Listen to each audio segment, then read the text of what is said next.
This episode is brought to you by Progressive Insurance. Do you ever think about switching insurance companies to see if you could save some cash? Progressive makes it easy. Just drop in some details about yourself and see if you're eligible to save money when you bundle your home and auto policies. The process only takes minutes, and it could mean hundreds more in your pocket. Visit Progressive.com after this episode to see if you could save.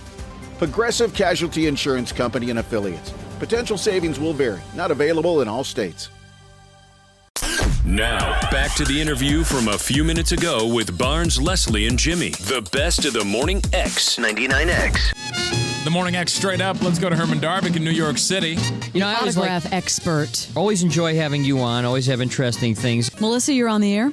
Yeah, my husband has 2 boxing gloves that are autographed by Evander Holyfield, and they also have Psalms written on there. I was wondering how much, if they were worth anything. Yeah, I think what Holyfield would do, he signs his name and writes Psalm and writes the chapter and verse. Doesn't actually write it out, but writes the chapter and verse. They're basically $200, $250, only because that's what they're being sold for on the home shopping things and all those networks. They basically set the prices if that's what they're going for. Would that be for each glove or for the pair? The combo. Probably for the pair. What about Ali? Ali is very much in demand. Unfortunately, 10 years, his signature's become very cramped because I believe he has Hodgkin's disease. Right. And it's very cramped, but it's still there. Ali's always in demand, and basically a good signature of Ali on a boxing glove, we're talking about $200, $250 just for one. But it's very interesting. That's great. That in the I paid past 10 years, $400. if you ask him to sign Cassius Clay, he'll sign Cassius Clay. He'll sign Cassius Clay, a.k.a. Muhammad Ali. Wow. Many years before, he would refuse to sign that. That guy stays around to the end of the day. He'll sign everybody's He will. thing. I mean, seriously, every signing he's done. Oh, absolutely. Really, if you ask him, he'll sign Cassius Clay now? If you ask, yeah, he's been doing that for the last 10 years. If you ask him, could you sign Cassius Clay? I was once at one of the sports shows where they were selling gloves and getting his autograph, and he would sign Cassius Clay on one and Muhammad Ali on the other. But you had to buy a pair of gloves, if you want. You couldn't just buy one. When they were selling the unsigned gloves, you can get Muhammad Ali to sign it.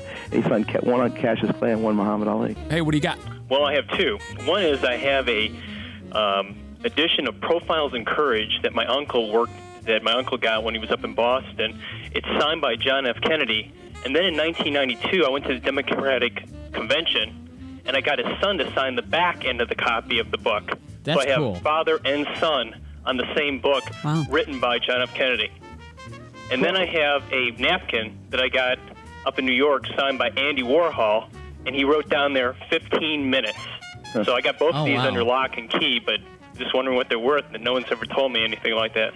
Books, Profiles in Courage, signed by John F. Kennedy, if it's first edition, we're talking about 2000 and up. It has, believe it or not, it has to have the dust jacket with it to be worth that much as far as the first edition is concerned. Now, the fact that it's got his son on there as well? That's it. It doesn't really add value that much to it. Depends, basically. I'm glad he hadn't signed the back, because if he signed the page that John F. Kennedy signed, some people wouldn't want it. They would just want Kennedy on it. If it happens to be the presidential edition of Profiles in Courage, it's even worth more, because that means he signed it as president.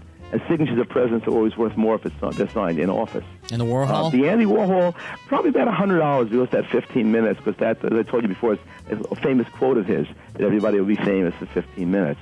So that kind of adds to it. At times, Andy Warhol, if you ask, would also draw a rough sketch of a Campbell soup can. Thanks for calling. Thanks. Another JFK thing. Jason, what do you have? I have a driver's license of it. Wait a minute. You have an actual his actual driver's license? Yeah, my grandfather worked for the Department of Transportation.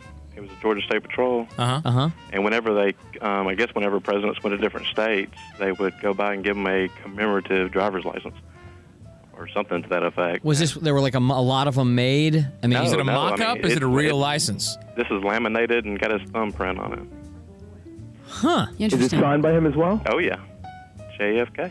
Well, the only unfortunate thing is it's laminated. Unless all driver's licenses are laminated, then that's the way his is also. If all driver's licenses are laminated, then you have something worth about between $750 and $1,000. Okay. If they're not usually laminated, but that was for protection, it decreases the value. All right. Thank you.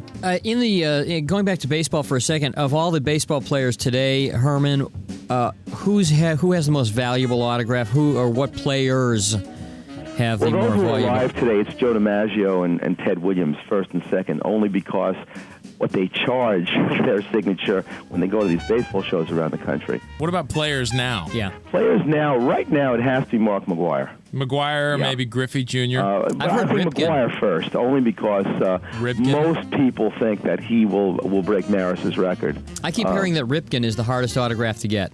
It's not. Really? Yeah, in New York last week at Shea Stadium, the Orioles played the Mets, and Ripken signed for everybody. I mean, before the game began, he was by the stands signing for all the fans. And from what I heard, he really is nice at the ballpark.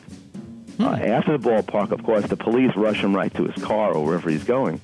But he's not that difficult. But then again, he is also in demand because of the playing streak. But right now, Mark McGwire is the most desired autograph as far as because of the 61 home run record. What's worth more, a Michael Jordan autographed basketball or a Michael Jordan autographed baseball? Basketball. Okay, what's that? The rarity wouldn't do anything to baseball? Obviously, there are more signed basketballs than signed baseballs, but Michael Jordan is basketball. Right. More people would want a signed basketball. As I say, it's supply and demand. While the supply of signed baseballs is less than signed basketballs, the demand far exceeds as far as signed basketball. I'm guessing his autograph is tough to get. I mean, he's not in the throngs of people too often. Well, that's it. That's basically it. But, I mean, when he does make guest appearances, he signs. Right. It's just that he's never, he doesn't do shows. The one unfortunate thing, trend in these last few years is the shows on television where you can order these sports things. And through magazines, limited edition, because players have contracts with companies. Right. And basically what's happening is they're setting a base price. I mean, if they're selling a signed basketball of Michael Jordan for $250 on television, no one's going to sell it to you for $200. Even though if supply and demand might set the price at that, because they have contracts. There are some players who actually will say, "I'm sorry, I can't sign these because I have a contract with the company." That sucks. It That's really awful. Does. I've heard we've heard those stories, Barnes, where players won't sign a particular baseball card because maybe they have a deal with Topps or whoever. Right. That's sexy. It really, I mean, look at what their salary is. Yeah. They really need this as far as the companies. I mean, it's. Guess I'll have to get rid of my Greg Maddux signed soccer ball. I thought that was going to be worth something. I know we have to go, but there is one on that's probably worth checking out. I've never heard of anybody having something like this. Go to line 1, Barnes. Katie? Yeah, hey. What do you have? Well, my dad got this box from my great-grandfather, and it was like signed letters and documents and invitations from Goebbels and Hitler. And most of them in German, but I think there's like one letter that's... Hitler's autograph. Yeah, and Goebbels. Hitler's autograph on a document that has no really important content, an appointment of someone, because he did sign, they go for about between $1,500 and $2,500, depending on condition. There are loads of them around because he approved... You can imagine, he approved everything. Mm-hmm. And Goebbels has also collected. People do collect. I mean, they're part of history. Yeah. All right. Thanks, Katie. Okay, thank you. Okay, Herman Darvig, we'll have you on again. Thank you. Always a pleasure. See you later, Herman. Right, bye. The best of the Morning X. 99X. Hey there, I'm Paula Pan, host of the Afford Anything podcast. Remember, you can afford anything, just not everything. Oh? What? Yeah, it's true. I had some classmates who were struggling with FIFO and LIFO. They called it F my LIFO. But investing is so much simpler. Industries get paid to make you think that it's complicated. They want you to think they're a wizard. You're not Harry Potter. You're a muggle. Muggles are great too. No one here is anti-muggle. Afford Anything. Follow and listen on your favorite platform.